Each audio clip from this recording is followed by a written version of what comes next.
공자형 전도사입니다. 신명기 7장입니다. 내 하나님 여호와께서 너를 인도하사 내가 가서 차지할 땅으로 들이시고 내 앞에서 여러 민족 헷 족속과 기르가스 족속과 아모리 족속과 가나안 족속과 브리스 족속과 휘위 족속과 여부스 족속 곧 너보다 많고 힘이 센 7 족속을 쫓아내실 때에 내 하나님 여호와께서 그들을 내게 넘겨 내게 치게 하시리니 그때에 너는 그들을 진멸할 것이라. 그들과 어떤 언약도 하지 말 것이요 그들을 불쌍히 여기지도 말 것이며 또 그들과 혼인하지도 말지니 내 딸을 그들의 아들에게 주지 말 것이요 그들의 딸도 내 며느리로 삼지 말 것은 그가 내 아들을 유혹하여 그가 여호와를 떠나고 다른 신들을 섬기게 함으로 여호와께서 너희에게 진노하사 갑자기 너희를 멸하실 것임이니라.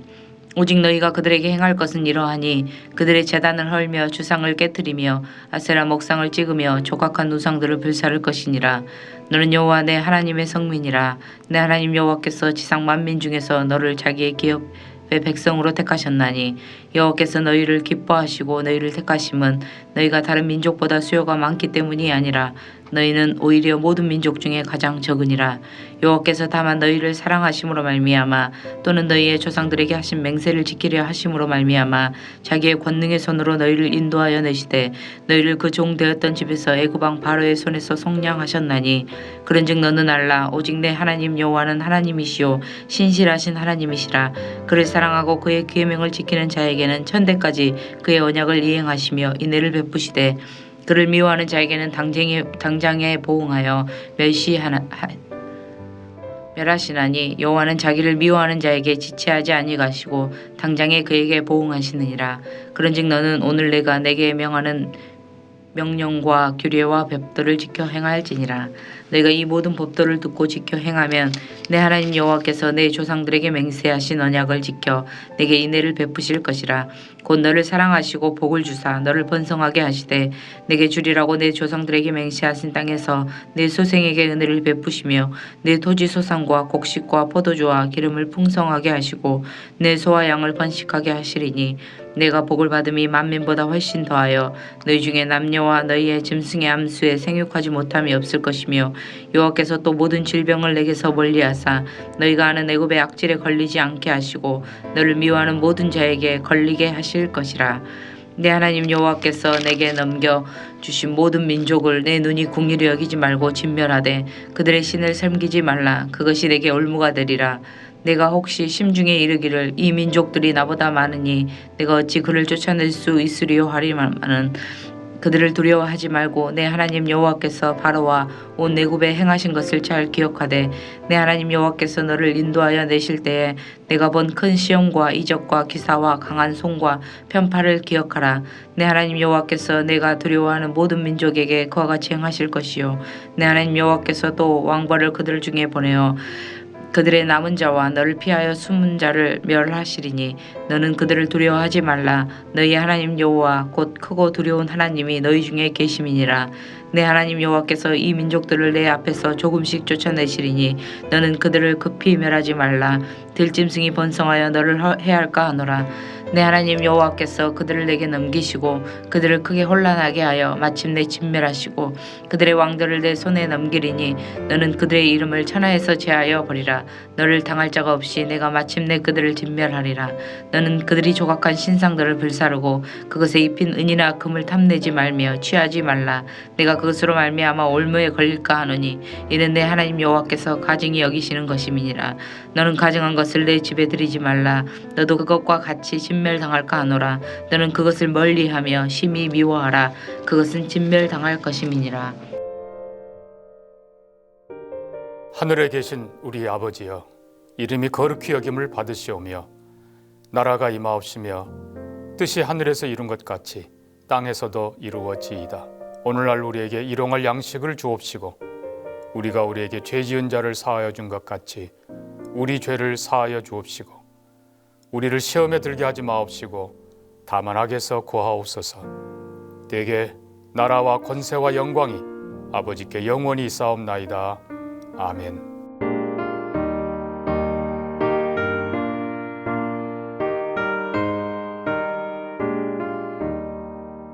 눈을 들어 산을 보니 도무마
오늘 함께 나눌 하나님 말씀은 데살로니가 후서 2장 11절에서 17절 말씀입니다.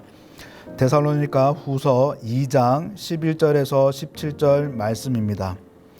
이러므로 하나님이 미혹의 역사를 그들에게 보내사 거짓 것을 믿게 하심은 진리를 믿지 않고 불의를 좋아하는 모든 자들로 하여금 심판을 받게 하려 하심이라.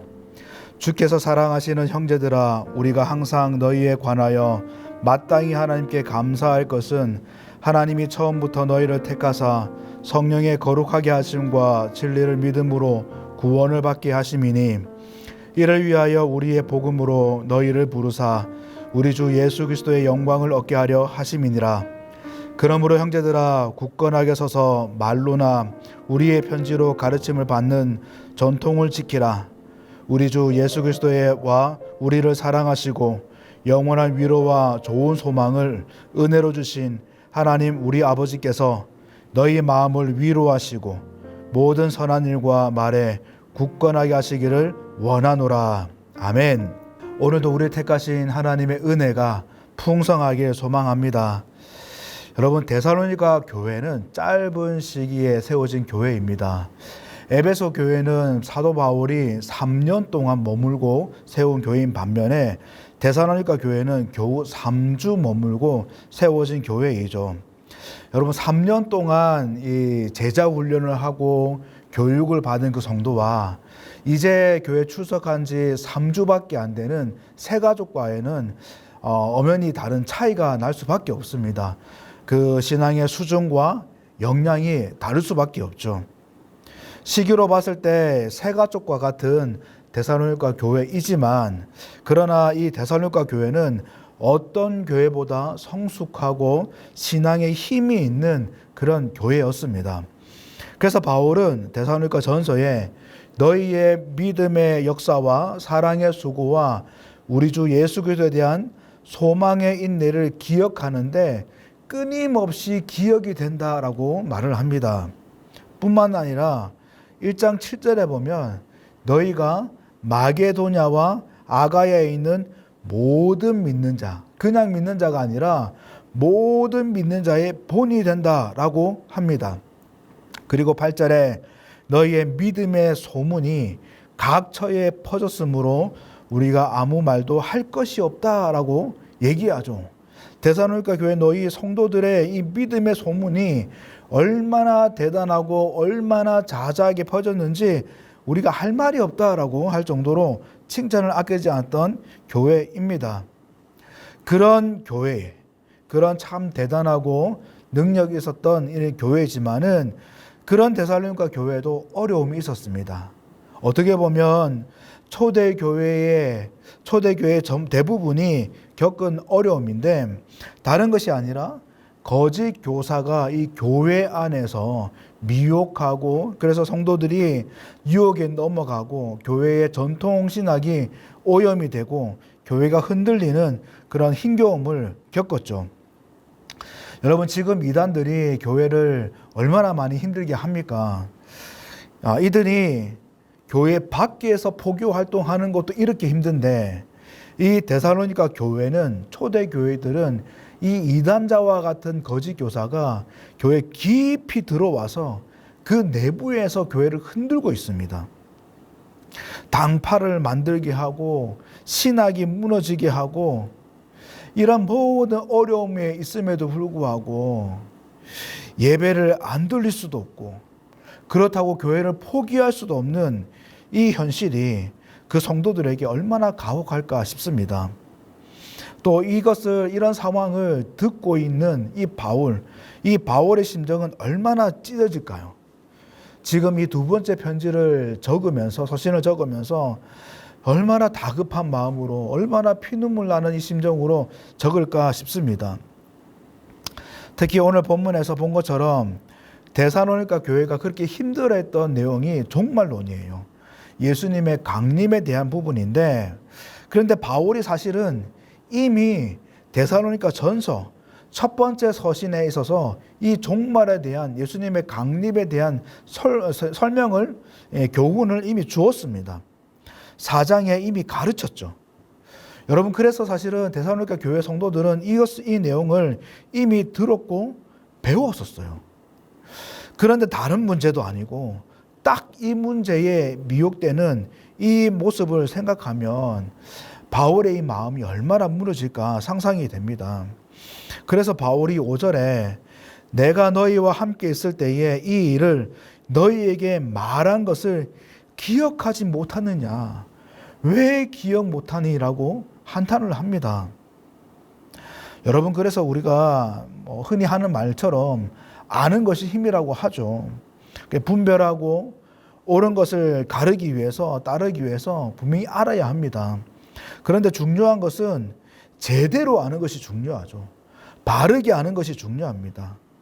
당연한 말이겠지만은 바르게 알아야 바른 신앙이 나올 수 있고, 바르게 알아야 바른 삶의 태도가 나올 수 있는 거죠. 이렇게 바르게 아는 것이 너무나 중요합니다. 그래서 바울은 디모데에게도 너는 배우고 확실한 일에 거하라라고 권면합니다. 이 확실한 일은 옳은 내용, 바른 내용, 그것을 말하는 거죠. 그래서 바른 암, 바른 지식, 바른 신앙에 거해라라고 도전합니다. 여러분, 종말론에 관해서도 우리나라에서도 큰 사건이 있었죠. 92년도에 다미성교회 그 사건이 있었지 않았습니까? 휴거한다고 집단으로 모여가지고 가정이고 직장이고 다 팽개치고 그 난리를 쳤는데, 여러분, 이 종말론에 관해서 그렇게 예민하게 되면은 사실 이게 극단적인 현실을 부정하는 그런 태도가 나옵니다.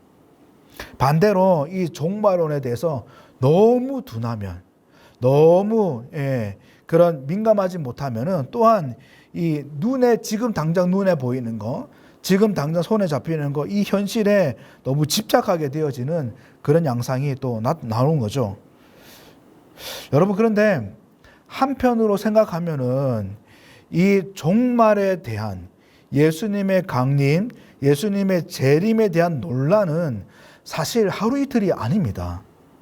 예수님 당시에도 제자들이 직접 예수님께 질문할 만큼 제자들의 관심에게도 이 내용이 있었어요.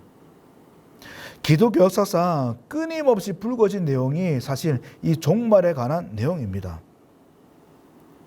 그리고 오늘 본문에 또 바울이 이 종말에 대한 징조를 말하는데, 불법한 자, 악한 자, 내가 구원자라고 하는 자칭 예수가 나온다라고 말하는데, 사실 이 내용도 몇천 년 전에 예수님이 제자들에게 이미 하신 내용이에요. 그리고 사실 이 기독교 역사상 과정들을 볼 때, 지난 내용들을 볼 때 예수님 때부터 지금까지 2000년이 넘도록 자칭 예수라는 자들이 시대마다 쏟아져 나왔습니다. 끊임없이 나왔어요. 미혹의 사건이 끊임없이 터졌습니다.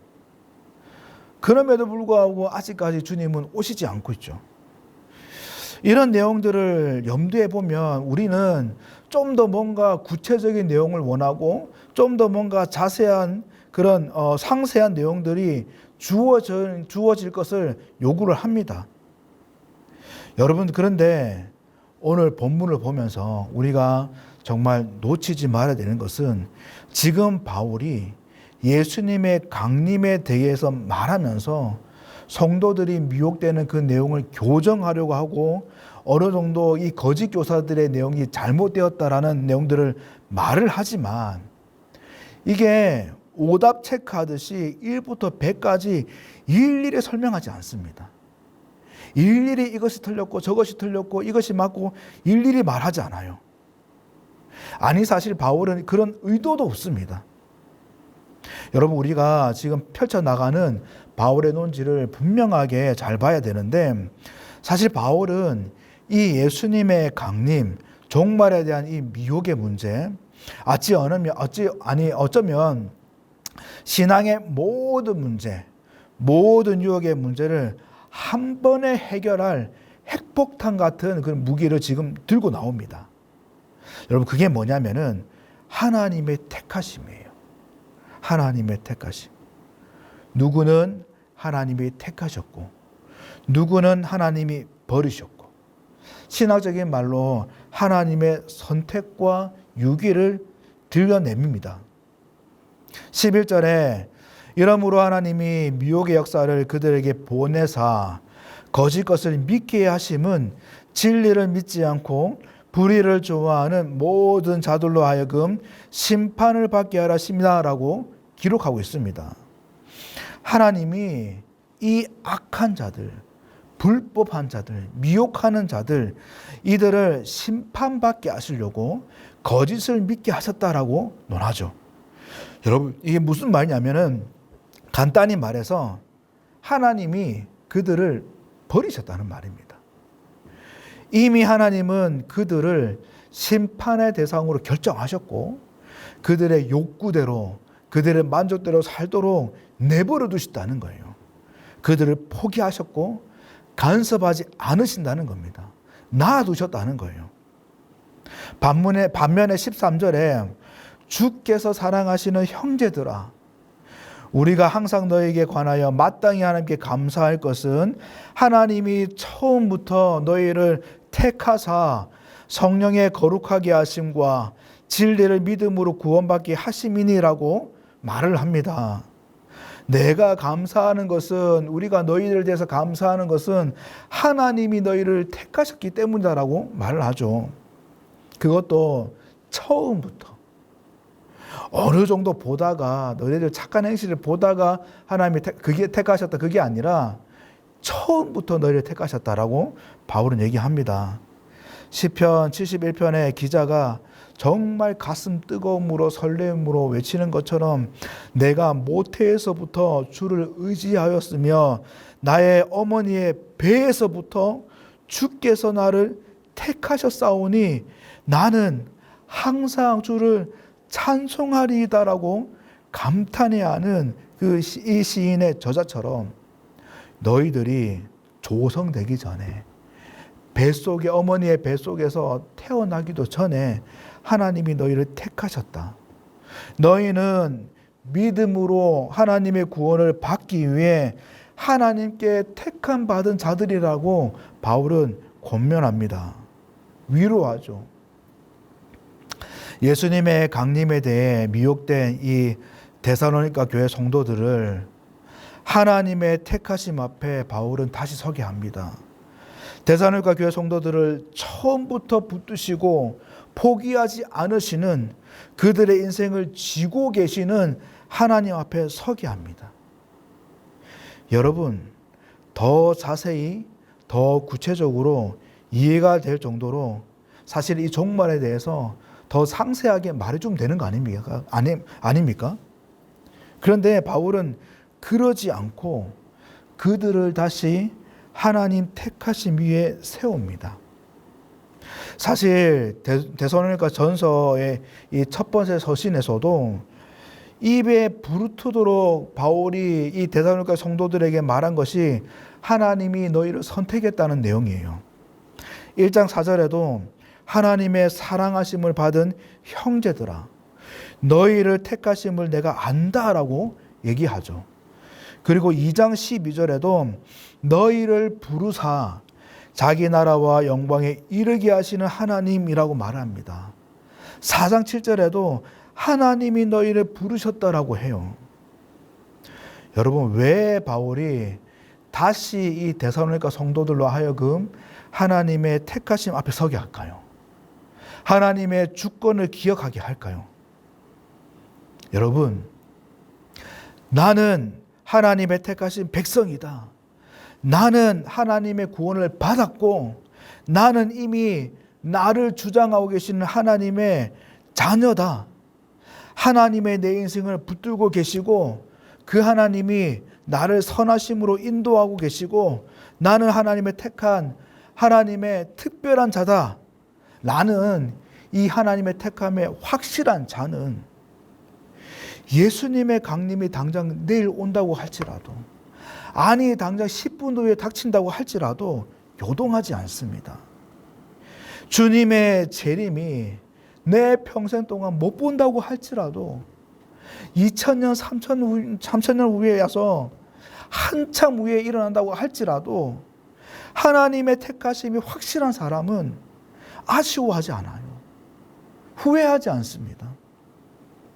하나님의 택하심이 확실한 자는, 그 하나님의 택하심의 은혜 위에 분명히 살아가는 자는 종말의 시기가 언제든 이런저런 온갖 혼잡함이 맞물려 있는 그 가운데서도 마음 빼앗기지 않습니다. 동요되지 않아요. 우리가 찬송하는 것처럼 나의 도움이 오로지 여호와 나의 하나님이다. 이것이 확실한 자는 어떤 상황이든 어떤 환경이든 불안해하고 아둥바둥거리고 그러지 않습니다. 어느 상황이든 당당합니다. 흔들리지 않아요. 끄떡이 없습니다. 예수님께서 말씀하신 것처럼 뭘 먹을까, 뭘 입을까, 오늘 하루는 어떻게 버티지 고민하지 않습니다. 하나님의 택하심 위에 사는 자는, 그 선택에 확신이 있는 자는, 그들의 고민은 나를 택하신, 나를 구원하신 하나님을 위해서 뭘 해야 되지? 내가 구원받은 자로서 어떻게 살아가야 되지? 하나님의 영광을 나타내기 위해서 어떤 삶을 살아야 되지? 하나님이 나를 통해 하나님 나라를 세우기 원하시는데 그 하나님 나라를 펼치기 위해서 내가 할 수 있는 것이 무엇일까? 그것을 고민하지, 다른 것을 고민하지 않습니다. 온갖 혼잡함과 어려움 속에서도 하나님이 우리를 택하사 우리에게 허락하신 예수 그리스도, 그분의 이름을 붙잡고 오늘은 어떤 하나님의 영광을 바라볼까? 어떤 하나님의 영광이 우리에게 주어질까? 그것을 기대하고 소망할 뿐입니다. 흔들림이 없어요. 사자굴에 던져진다는데 이제 어떻게 하지? 왕의 도장이 찍혔다는데 어찌해야 되나? 지금 나의 기도하는 모습이 들켰을까? 안 들켰을까? 어쩔 줄 몰라 하고 전전긍긍하지 않습니다. 다니엘이 그랬죠. 오히려 창문을 다 열고 보란듯이 기도합니다. 당당하게 기도하죠. 여러분, 더 기가 찬 게 뭔지 아십니까? 그렇게 기도하면서 다니엘은 하나님께 감사했다고 해요.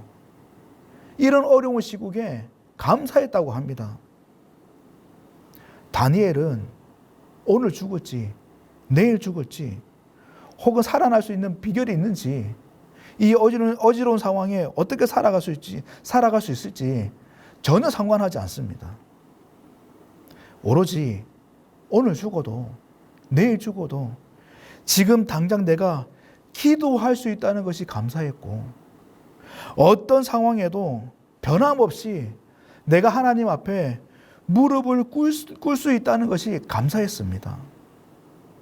이 연약한 나를 통해서 하나님 되심이 나타나는 것, 그것을 미리 알고 기대하며 감사했어요.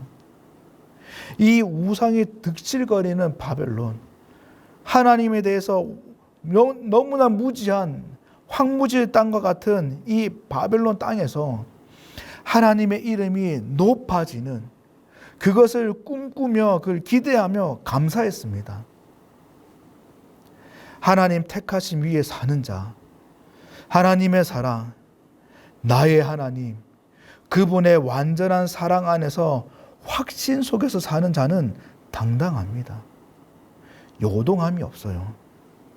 그 어떤 환경과 상황이라도 그를 꺾고 무너뜨릴 수 있는 것은 없습니다. 종말의 미혹이든 쾌락과 우상의 유혹이든 뭐든 간에 흔들림 없이 하나님 사랑 굳건히 붙잡고 꿋꿋하게 살아가는 것, 꿋꿋하게 주님의 길을 걸어가는 것이 하나님의 택하심 위에 사는 성도의 모습인 거죠. 만군의 왕이 나의 하나님이고 그분이 나의 책임자이시고 그 하나님의 사랑이 끊임없이 나를 붙들고 있고 나를 가만두지 않는다는 것을 확신하기 때문에 거기에 대한 믿음이 있기 때문에 그 어떤 것도 문제가 되지 않습니다. 여러분, 이것만큼 큰 소망이 어디 있습니까? 이것만큼 충만한 위로가 어디 있을까요? 사도 바울이 도전합니다. 단순히 정말 예수님의 이 강림의 때가 언제인지 이러쿵 저러쿵 하는 그런 시끌벅적한 이 문제에 대한 정답이 어떻고 저렇고 그것이 아니라 하나님이 너희를 택하신 하나님의 그 사랑에 그 은혜에 우뚝 서서 자리를 딱 잡고 흔들리지 마라. 요동하지 마라. 두려워하지 말라고 도전합니다. 사랑하는 성도 여러분, 다시 우리를 택하신, 우리가 조성되기도 전에, 우리가 모태에서 나오기도 전에 우리를 택하시고 구원하기로 작정하신 그 하나님을 기억하길 바랍니다.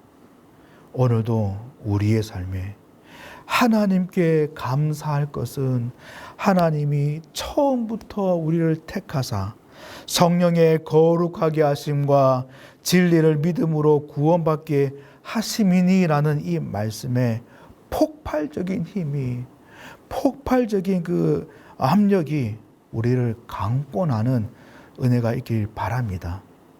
오늘도 나의 주인 되신, 나의 왕이 되신 그 하나님으로 일어서시고 소망을 회복하시고 다시금 승리의 길로 걸어가시는 우리 모두가 되길 주님의 이름으로 간절히 축복합니다.